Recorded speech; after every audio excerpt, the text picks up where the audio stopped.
It's Thursday night in the A. You know what that means. Kelly Price and Tori McElhaney is coming at you on Rise Up Tonight, presented by AT&T. Atlanta, what's going on? Kelly and Tori back in the friendly confines of the Fox 5 studio. I don't foresee any more field trips for us this season, Tori. All I gotta say is it's so good to be home. Well, the Falcons came back from the preseason game in Miami with an L, but it is the preseason. 22 Falcons were scratched from that lineup. Expected starters on both sides of the ball not dressing for this one, and it's been a busy week since then, so let's huddle up about it, y'all. Let's huddle up with Kelly and Tori on the world of Falcons football.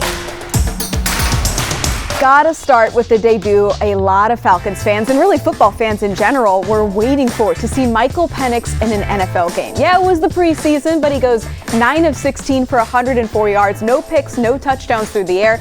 But more than the stats, you saw a young but mature QB making his progressions, being decisive and quick, and showing off that downfield accuracy we saw at Washington. Raheem Morris even said this week Penix looked operationally better in that game than he even has in practice. So, Tori, what were some of your impressions of those 5 series in Miami, and do you think we get another week of seeing Penix on Saturday?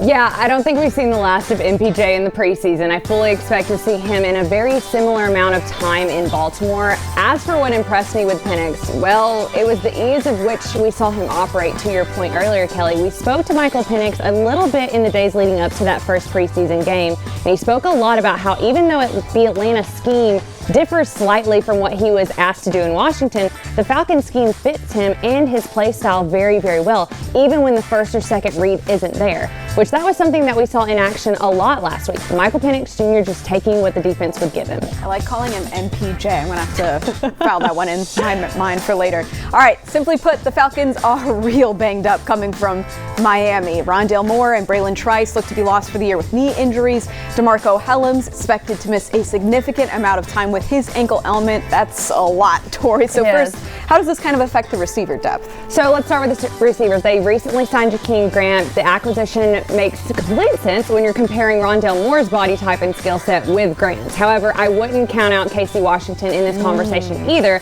The rookie receiver may be a day 3 pick, but it hasn't been uncommon for the later round picks to shine in the years past, if given the opportunity. I really like Washington too, yeah, great point. DeMarco Hellams a key part of the equation at safety for the Falcons. He's been battling Richie Grant for the other starting slot going back to last season when Hellams started 4 of their final 6 games.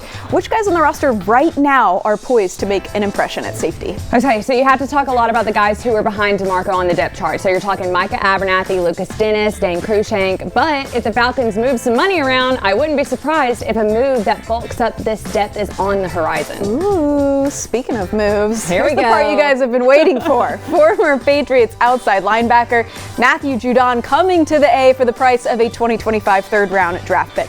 Let Terry cook.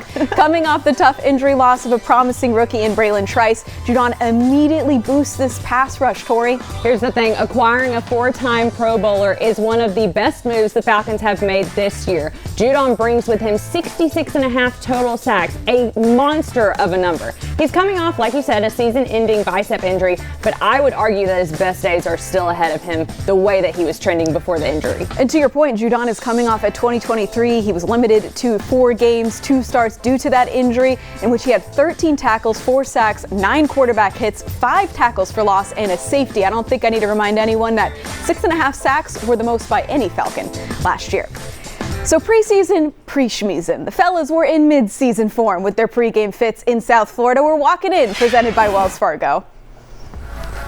First, I know Tori and I have a lot of thoughts going on here. Primarily that Casey Washington really channeling his inner Justin Timberlake in his in-sync days here. He's only missing those frosted tips, ramen noodle hair, but Tori, 2001 chest tattoo? Probably the year Casey was born, which means he might not even understand the homage he's paying. This is going to ruin the tour. Not the world tour. No, seriously, the very first thing I texted Kelly upon seeing this photo was, he looks like JT, right? Because I can't unsee it. I will not be able to unsee it. Lululemon bag shout out too. All right, next up, Kyle Pitts. Sir, I was so in love with this look, but then I noticed the Phillies hat.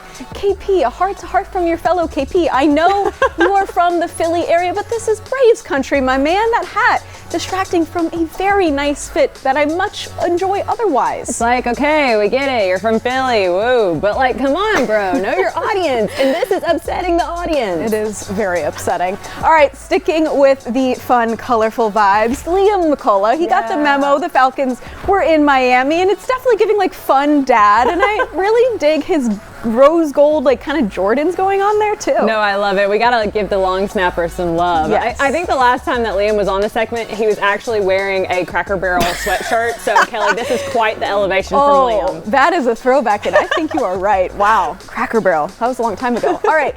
Coming up later in the show, Falcons cheerleader and real estate agent Nicole DeSantis joins us in the nest for a fun chat about her day job and the housing market, and of course, the Atlanta Falcons. Plus, how the Falcons are continuing to grow girls flag football, this time in Henry County. That story is coming up next on Rise Up Tonight. Rise Up Tonight is presented by AT&T and brought to you by Georgia Lottery. Today could be the day. By Mercedes-Benz, the best of nothing. And by Home Depot, how doers get more done.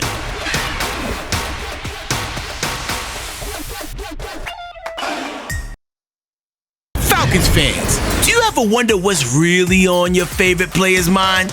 It's time for Question of the Week, brought to you by Zaxby's, Famous Fingers and Sauces. Who would be the worst babysitter on the team? Oh man, probably myself. Like I'm not good with like babies at all. Like at all, they scare me. Oh, Tyler Algier. Yeah, I want to say Tyler Algier.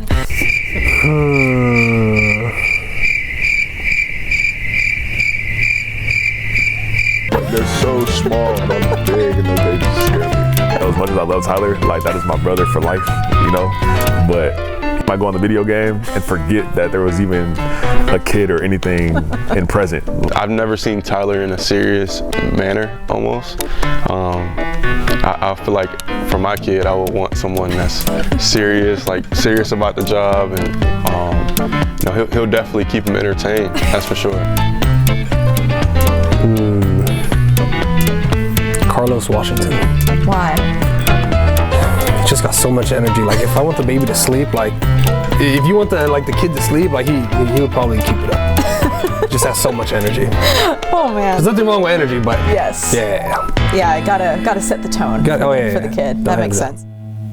That really turned into like a Tyler Algier slander segment.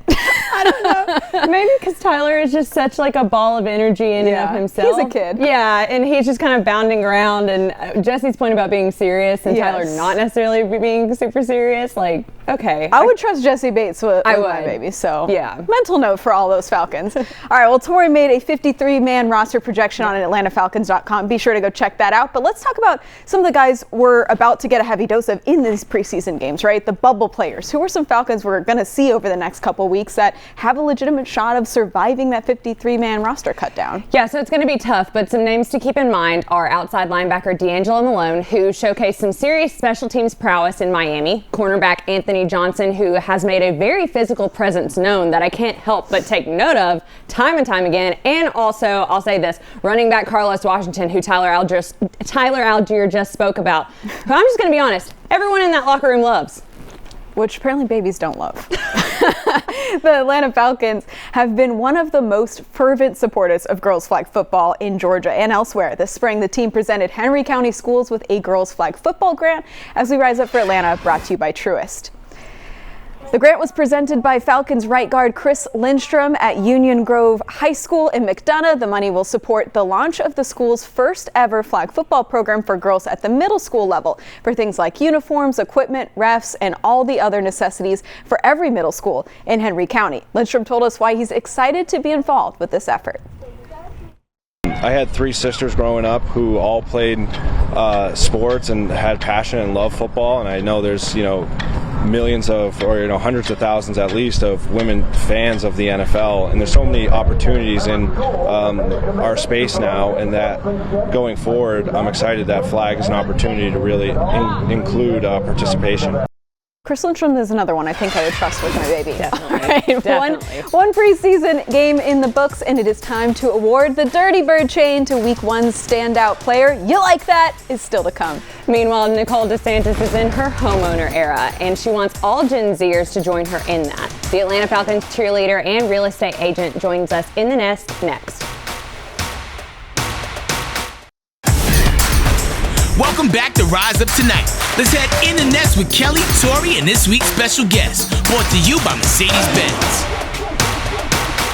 We are so excited to welcome in the nest today Nicole DeSantis. She's a cheerleader for the Atlanta Falcons. She's also a real estate agent and first-time homebuyer with a huge social media presence. First, I need to know, how do you balance those roles? Because those are two very demanding things. They are very demanding and very different too. They don't relate at all. So how I stay on track to get everything done is, first of all, waking up early. I usually wake up around 5 a.m. And then my broker at Century 21 is all about time blocking your schedule. So my schedule throughout the day is literally blocked out hour by hour. I put my personal stuff in first, so like obviously practicing. The days that we don't have practice, I have to practice before practice, so I put that in there. But that's the only way I can get it done. I try to go to bed as early as I can, but really time blocking it out helps me stay on track for everything to be the best in both areas of my life. Yeah. Time management is a major key for sure. Calendar blocking is very important for us too. So we were talking before we started shooting, and you made mention that first-time home buyer recently went through that whole process. Yes. I know Kelly has a home. She's redoing it.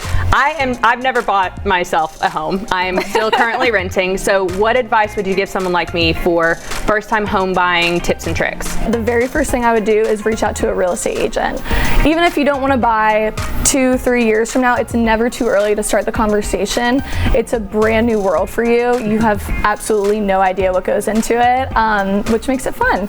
But it's a lot to learn, and it's a very emotional process. So starting that education as soon as you can, learning about it, learning how much money you want to save up, how much you want to put down, the entire process just makes it a little bit less stressful when you actually go through it. As a member of Gen Z yourself, what do you think that generation of kind of first-time home buyers is looking for in a home? Have you noticed any like trends?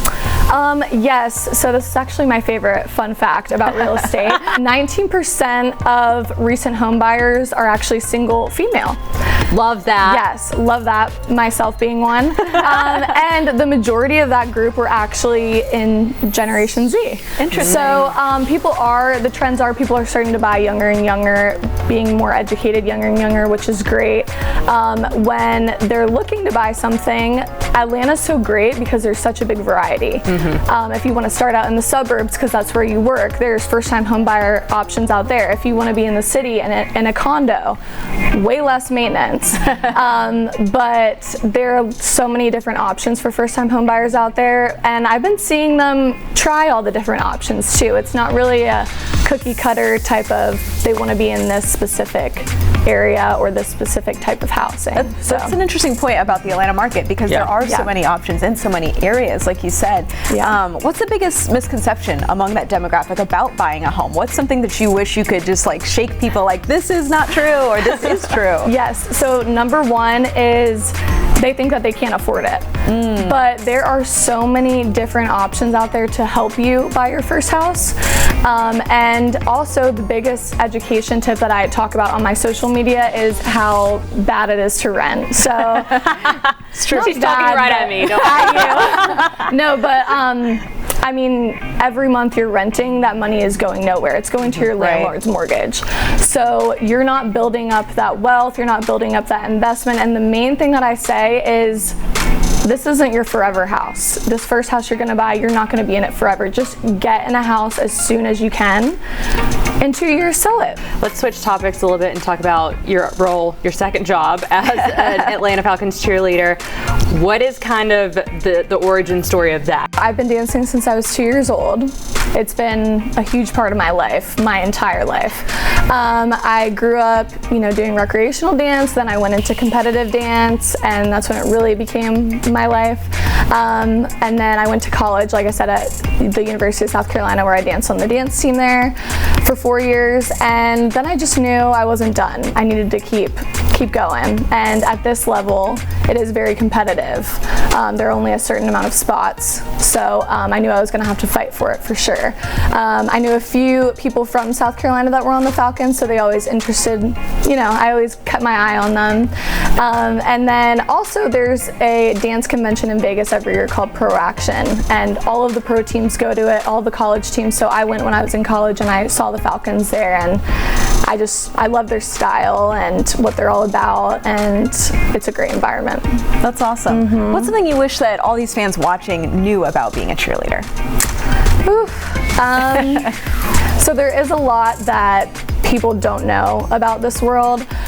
My biggest thing that I feel like people don't really know about it is that we all have full-time jobs. So I know we talked about my job being a real estate agent with Century 21, but I mean, we have nurses, we have engineers, we have marketing like any job industry you can think of, we have someone on the team that does that, and that's their full-time gig. So being a cheerleader is kind of just, my coaches say, the icing on top of the cake. It's not our whole cake. Right. So we have so much more going on, and we like to do that. We like to stay busy and have all this going on, and as much as we love cheering and it's the opportunity of a lifetime and every minute of it is amazing, we have a lot more going on. Now to wrap up, what's kind of been your favorite memory over the last few seasons? We were talking, you're going into your 5th season with the team, so what are some moments that kind of stick out to you over the last few seasons? Oh my gosh, there's so many. I mean, we do so much work in the community, especially our junior cheer clinic. It's so rewarding to help out those little kids. We're with them for a few months too, so that's super rewarding. I mean, you guys know the Dirty Birds Nest energy on game day. It's insane. So that is amazing. But what I'll take from this experience for the rest of my life is all the people that I met that I'm on the team with.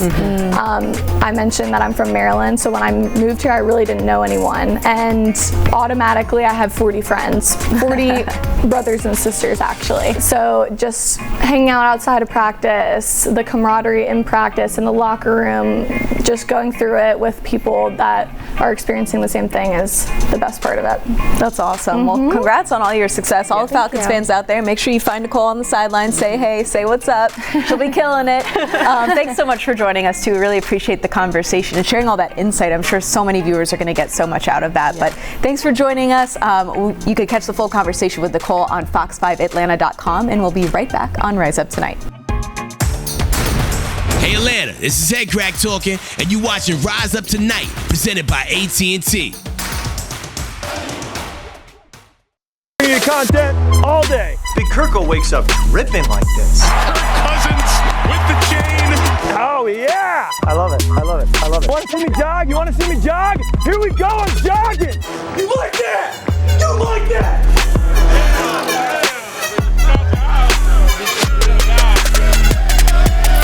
Who's it going to be this week? Who's going to get the Dirty Bird chain, Tori? I'm so glad you get to see this in real life today. I know, I didn't get to see it last week. It's so pretty. It's so shiny. All right, so this week we agreed this ice belongs to the former Packer. Kevin King hasn't played the last 2 years, getting himself right mentally and physically after missing 29 of a possible 80 games in Green Bay due to injuries. Fast forward to last Friday at Hard Rock Stadium, and King starts for Atlanta, nabs the pick that the Falcons turned into points on an ensuing possession, had a forced fumble, a near second interception later in the game, and he got emotional talking about how much this opportunity means to him after all that he's kind of been through. So he gets the chain this week. Love it. I was in that post-game presser with King, and there was something that he said that will stick with me for a long time. He said when he finally walked out onto the game field for the first time in 2 years, he said he felt like he was at home again. And for those of us that love the game, perhaps there's a piece of home in it for all of us too.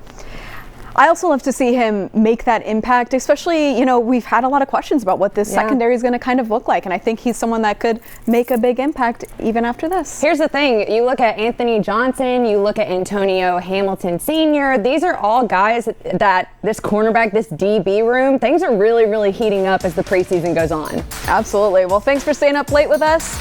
We'll see you next week. For Tori McElhaney, I'm Kelly Price. Have a great night.